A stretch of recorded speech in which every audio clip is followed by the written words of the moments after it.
de uma vida perdida sem palabras para compartir. Vamos a tener como invitado en una entrevista a Santiago Montovio, que él es de Barcelona, y bueno, pues él es licenciado en Derecho y en Filología Hispánica por la Universidad de Barcelona. Y bueno, ahorita vamos a hablar un poquito de ello, pero también es un gran poeta y queremos compartir antes de escuchar la entrevista, pues unos 2, 3 de sus poemas. Les voy a leer De Tierras, que viene en uno de sus libros. Sombra. Tras los llantos o el último gesto del sol, nada queda. Nada tras los llantos, los versos, los retratos. Y una sombra dice que fue ella. Las sombras, ya se sabe, no quieren tener la culpa de ser sombras y por eso buscan amantes asesinas. Una sombra dice que fue ella, sin cesar lo dice, al mismo sol, al papel mismo, a quien lo escuche. Pero quizá no fue nadie y quizá fue nada. Tras los llantos, versos y retratos, quizá fue solo eso. Un hombre triste que se hizo pequeño, un hombre sin padres a quien extravió la vida, un hombre solo. No vaya a preocuparse nadie si fue la sombra de un hombre. La pobrecita, la sombra de la nada aquella. Mas si nada fue y lugar no tuvo, dice que no quiere últimas patrias, hechas con epitafios de yeso, la sombra esta. La sombra que en cada espejo con mi rostro aún veo. La pobre y esta que aborrece los epitafios y el yeso. La que nada fue y la que nada pide, nada. ¿Solo nada? ¿No lo oís? Dejadla quieta. Esta me encantó De Tierras. Y bueno, pues tenemos aquí varios, pero tenemos que elegir. Voy a leerles otro también, uno pequeño, que se titula Tierras. Bueno, no sé, o Vida Sentimental. ¿Cuál crees? Vida Sentimental, esta me encantó. Vida Sentimental. Demasiados modos de interpretar la lluvia. Ofrecen las películas demasiados modos, demasiados ojos, y del todo excesiva esa facilidad como de postal ridícula, con que a medias entre copa y cigarrillo los maquillados gestos de una imagen sopesan, trituran, absorban y administran distancia de muchacha. Excesiva y también ridícula. Eso, más o menos eso es lo que me digo cuando repaso el manual de adioses de mi vida. Y desde él comprendo que es del todo cierto aquello de que no suicidarme es algo que siempre me dio mucho trabajo. Que no suicidarme, ausencia, clínica y demás patéticos retratos desbocados, en verdad que ha sido para mí la diaria gran tarea. Y que por causa del afónico equipaje que ha tenido a bien irme imponiendo el tiempo a estas alturas, yo solo podría doctorarme con una absurda colección de vaguedades que intentara hacer ver a qué ruinosos extremos puede llevarnos la torpeza, si desde siempre ha dominado la expresión de los afectos. Sí, muy profunda y mucha sensibilidad en su poesía. Así es, vamos a tener el gusto de escucharlo. ¿Qué nos puedes decir tú un poquito de este poeta de Santiago español? Montovio. Santiago Montovio es un gran poeta español de Barcelona que escribe en castellano y que escribe como un torrente de agua con mucha fuerza, con mucho ímpetu. Escribió 438 poemas y después de 20 años de sequedad, donde no había algo que escribir, volvió otra vez a retomar la escritura con 500 poemas más. Entonces podemos decir que Santiago es un poeta donde el agua circula a través de él. Dice que la poesía es como una mariposa que vuela impoluta y que emerge a través de una belleza de colorido y que trata de no ensuciarse con la rudeza de la realidad. Pienso yo que a través de la poesía él explica sus realidades de lo más profundo de su ser. Y cabe destacar, Georgina, que los testimonios de Juan Carlos Onetti y Ernesto Sabato, pues son admiradores, ¿verdad? Y han tenido pues una crítica muy positiva en la creación de toda su literatura, porque no solamente ha escrito poesía, sino también narrativa, ¿verdad? Y ha sido traducido a varios idiomas, y hoy ocupa la vicepresidencia de España de la Asociación de Raymond de Lenguas Europea, y es corresponsal de Barcelona de su revista Europe Berlin. Sí, es algo maravilloso y bueno, pues qué gusto tenerlo ahora, porque también actualmente él es profesor de Teoría de Literatura y Crítica Literaria de la Universidad Nacional de Educación a Distancia. Entonces, pues es todo un erudito y qué gusto tener una entrevista gracias a quién lo logramos, Georgina. Lo logramos gracias a María García Esperón, escritora del Disco del Tiempo, y que ella ha tenido a bien el conjuntar poetas de varias partes del mundo, en este caso más bien de habla hispana, y saber que pues estamos hermanados a través de la palabra y de conocer cómo se escribe en España, qué se siente, qué se dice acerca de la poesía, y darla a conocer aquí en México, como también autores muy talentosos que existen en nuestro país. Nos da mucho gusto que desde Barcelona nos esté concediendo una entrevista. Muy bien, y muchas gracias a vosotros, es un placer. Santiago Montovio empezó muy joven, publicó sus primeros libros, que fue Hospital de Inocentes, Ética Confirmada, Absurdos Principios Verdaderos, El Anarquista de los Bengalas. Los más ilustres hombres de letras como Ernesto Sabato, Miguel Delibes, Juan Carlos Onetti describieron su poesía como honda, misteriosa y envidiable. Después vinieron 20 años de silencio, roto por una majestuosa estirpe de versos que se antoja inagotable y que tenemos hoy en estos títulos misteriosos y bellos, publicados en la mítica colección El Bardo. La poesía es un fondo de agua marina, los soles por las noches esparcidos y hacia el final camina el canto. De cómo surgieron estos poemas nos hablará el mismo poeta con quien estamos enlazados. ¿Piensas tú que a través de la poesía es fotografiar el paisaje, fotografiarte a ti mismo? Fotografías del alma, Paisajes del alma, el título de Unamuno, que es un título romántico, aunque ya es del siglo XX. ¿Qué diferencias hay, por ejemplo, de esa poesía a esta segunda parte después de estos 20 años? Pienso que las constantes son muy semejantes, las imágenes pues melancólicas o tristes, el olvido, la lluvia, la soledad, el sentimiento doloroso del tiempo, tantas cosas están en una y otra época, en las dos etapas, que es una poesía que se puede percibir que la escribe el mismo poeta, la misma persona, pero en esta poesía de mi vuelta a la escritura, más de madurez, digamos, estas constantes tristes están asumidas o aparecen con mayor serenidad, es mayor la aceptación de los aspectos tristes o dolorosos de la vida, y la poesía de juventud es una poesía más negra, más llegada, más herida. Santiago, otra vez en referencia a lo que estás diciendo tú acerca del arte, en uno de tus poemas dices: en el arte el hombre puede sembrar y decirse y decir la vida. ¿Crees tú que el arte sea el único medio a través del cual se pueda expresar el mismo ser humano, o existen otras alternativas? El arte, a veces comento que pienso que el arte más profundo, más verdadero, de hecho ni siquiera forma parte del mundo de la cultura, porque es vida espiritual.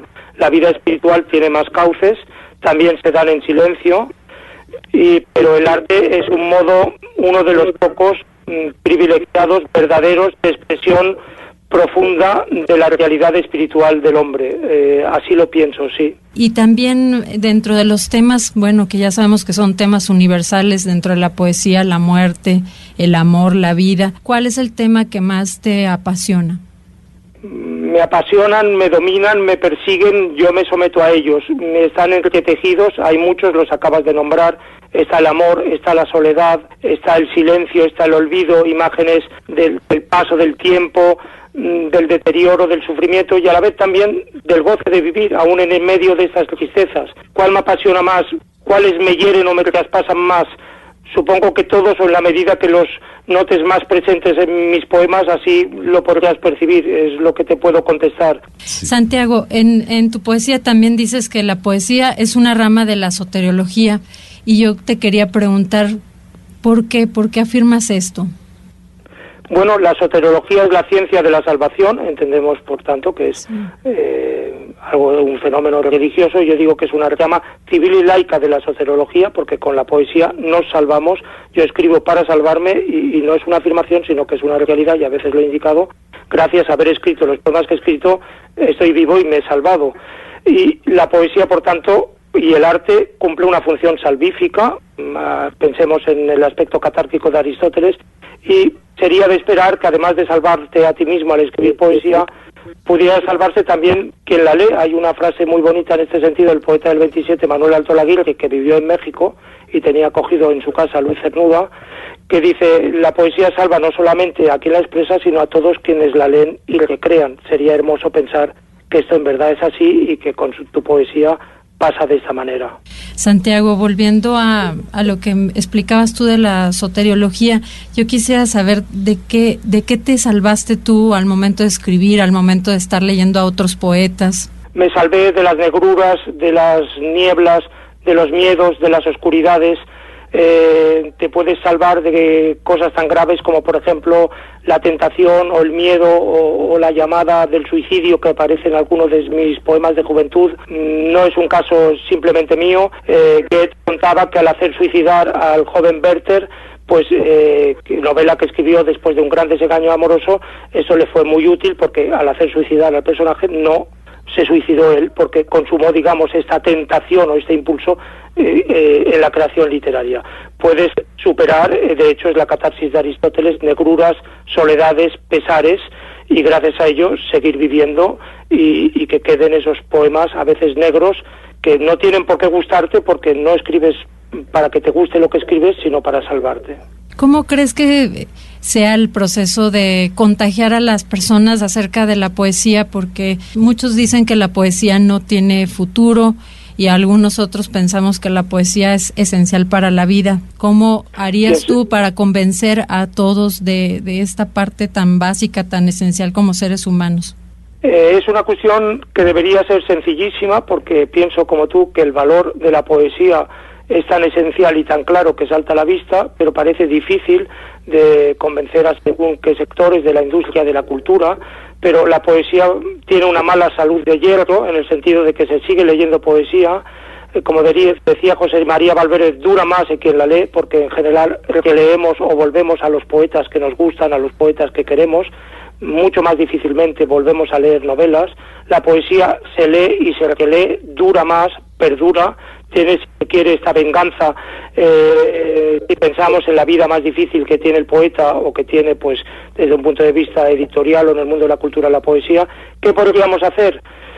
Pues intentar sensibilizar del carácter esencial que tiene la poesía, de estas virtudes de perdurabilidad, cómo es el vértice de la creación artística en lo que a la literatura se refiere, cómo es la máxima expresión de la palabra, y que esto tiene una virtud muy grande, muy alta, y convencer de que esto es así y que esto tiene lectores, si no público, al menos lectores, y lectores muy fieles, y que tiene estas virtudes, estos valores, también incluso desde como lectura, porque se lee por piezas, puedes leer unos poemas un día, otros poemas la noche siguiente. Tiene, en fin, un carácter que podría hacerse notar y ponerse en valor, y es lo que habría que intentar hacer, aunque parece que no es fácil. No es fácil, y sin embargo yo veo a muchos jóvenes ahorita que escriben poesía, como dices tú, con este afán de catarsis, de entender un poquito todo lo que les está sucediendo. Claro, escribes para preguntarte, para conocerte, para afirmar, para responder y a la vez volverte a preguntar. Escribes para saber, en el no saber sabiendo, que decía San Juan de la Cruz, es decir, sin saber muy bien qué vas a escribir, sí, encontrándotelo entre los dedos al escribir sobre el papel. Para esto escribes sin saberlo mucho, para salvarte, y con esta necesidad y esta pasión de escribir quizás se da en grado y manera máxima en la poesía. Sí, muchas gracias. Muy bien. Santiago, yo te quiero preguntar ahora que pues podemos tener este enlace contigo, ¿qué significa España para ti y qué significa también México? España para mí, yo soy un catalán que escribe en castellano, que tiene un primer apellido italiano y un segundo apellido francés, pero no soy hijo de italiano o de franceses, formo parte de la comunidad italiana histórica de Barcelona y de la comunidad francesa histórica, quiero decir que hace siglos que estas familias italianas o francesas se instalaron en Barcelona.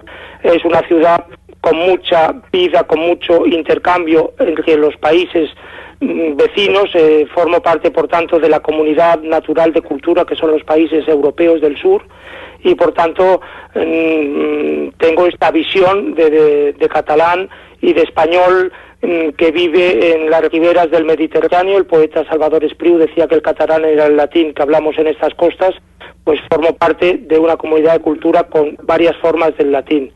Y en cuanto a México, México para mí es una tierra de acogida, una tierra en que mi poesía se ha sentido en casa y ha jugado en casa. Es una tierra de acogida para los españoles, para España, lo sabemos todos, lo ha sido para el exilio. Luis Cernuda, en aquel libro precioso de prosas, variaciones sobre el tema mexicano, cuenta porque venía del exilio en Inglaterra, donde aprendió muchísimo y se nutrió mucho de su cultura, pero donde se sintió muy desdichado porque no encajó con la vida social de la gente inglesa, y en cambio en México volvió a sentirse feliz y dichoso de vivir porque veía tantas cosas de su Andalucía natal, hasta en el barroco de las iglesias, y sentía pues una felicidad de estar allí como si estuviera en España, y tantas cosas que le recordaban a su Andalucía natal. Ha sido una tierra de acogida por sí para los españoles y hay que destacarlo, pero lo ha sido especialmente para mi poesía. Mi poesía se publica en México con profusión, con una acogida generosa y decidida desde los años 90. El 2010 se publica un libro, Los versos del fantasma. El 2001 me publica la Gaceta del Fondo de Cultura Económica. Me publican muchas revistas de manera persistente, continuada. Me publica Casa del Tiempo, me publica La Experiencia Literaria, revistas importantes de la UNAM o de grandes universidades mexicanas. Y esa nueva poesía, la poesía es un fondo de agua marina, es decir, México acoge mi poesía de juventud, y Angelina Muñiz Zuberman publica una presentación hermosísima de esos nuevos poemas, de los poemas que escribo el 2009, después de 20 años de silencio. Salen por primera vez en castellano en México, se publican por primera vez en libro en francés en París, y en castellano, en el idioma en que se escriben, salen en México por primera vez en enero del 2011 en la revista mexicana El Poema Seminal, con una preciosa presentación de Angelina Muñiz Zuberman, que también representa un puente, una convivencia entre España y México, porque es una niña del exilio y representa este valor de convivencia entre España y México. Por tanto, para mí es una tierra de acogida de mi poesía, en lo cual siento como una satisfacción, una alegría y un honor. Así es, las palabras nos hermanan de muchas formas. Eso es. Y así se da, y también como dice Borges, no solo la memoria existe. ¿Tú sí, qué crees de eso? ¿Tú qué piensas de eso, Santiago? Solo la memoria existe. La memoria es una manera de sensibilidad, la memoria, el recuerdo, el olvido. La memoria es el acervo que tenemos dentro, que son 20 años de silencio que luego se desatan en 1000 poemas escritos en pocos meses, sino una memoria que se hace palabra, que se escribe, es una memoria que se acumula. Solo la memoria existe, la memoria y el tiempo. Borges unía tiempo y poesía en unas palabras que yo recuerdo. Él recordaba aquella meditación sobre el tiempo célebre de San Agustín. San Agustín decía, si no me preguntan qué es el tiempo, lo sé qué es. Si me preguntan qué es, no lo sé. Y Borges decía que pensaba lo mismo de la poesía. La poesía es enigmática, es misteriosa, es tiempo y es memoria, y la manera en que se da en el tiempo, de manera también extraña y misteriosa. Exactamente, como decías tú, el arte es un misterio.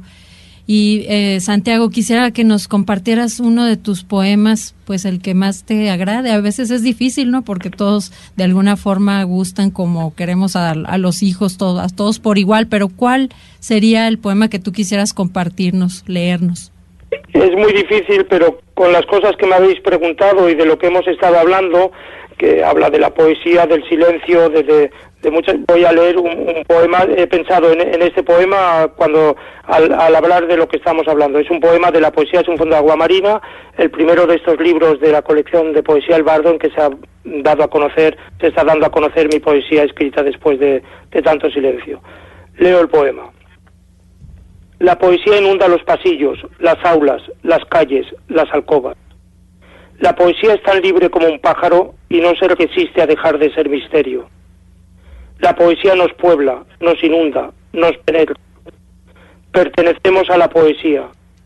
La tierra es poesía. Pero está también la noche y el miedo y las fauces del tiempo y el olvido. También la poesía es su signo. Si abandono la poesía, del hombre abdico. Aún en el silencio en ella vivo. Muchas gracias. Te agradecemos mucho, hermosos tus poemas, qué bueno que los tenemos aquí en México, que los puede leer todas las personas, y quisiera que por favor pues les dieras algún mensaje a todos los radioescuchas aquí en Chihuahua. Quiero expresar mi alegría por poder dar a conocer mi poesía desde Radio Chihuahua, que pueda escucharse y llegar desde allí. Es un placer muy grande. Y no puedo decir mucho de la poesía, lo dicen ya los poemas, que mis poemas puedan ser un pan que se pueda compartir, que sean palabras para todos. La poesía, aquel epígrafe de Nietzsche que dice que aquel libro suyo está escrito para todos y para nadie, quiero que sea para todos y que cada uno la sienta como propia, le pueda llegar adentro y sentirla suya, y así quiero que mis poemas puedan sentirse y difundirse desde México, y agradezco esta ocasión a Radio Chihuahua. Sí, Santiago, antes de despedirnos, yo te pediría un último poema para otro programa también que te quiere acoger, que les encantan tus poemas, es Convivencia con las Artes. Entonces, nos gustaría, por favor, nos compartieras un último poema para este programa, para todos los radioescuchas. Pues un poema es difícil, como has dicho, escoger. Voy a leer uno. El amor es libre y es entero. El amor te ata y te exige su camino, pero en él la libertad fatal se cumple. La libertad del aire y de la vida. La libertad de ser como más finalmente somos. El amor es espera, es torrente, es silencio. El amor es labio apretado sobre el día y un mar muy lejano al fondo de los sueños. Solo por amor me he perdido. Solo en el amor me he anegado, me he oscurecido. Y fiera ha sido en él la vida, pero a la vez muy pura y de modo completo y único sentido. En el amor me he consumido, pero el amor es siempre la conciencia de cumplir con un destino. El tiempo, el día, el olvido, la memoria, el mundo, el roto vacío. El amor les da forma, nombre, les da rostro. Solo el amor les da sentido y siembra el alma. Muchas gracias. Muchas gracias, Santiago, un placer tenerte aquí.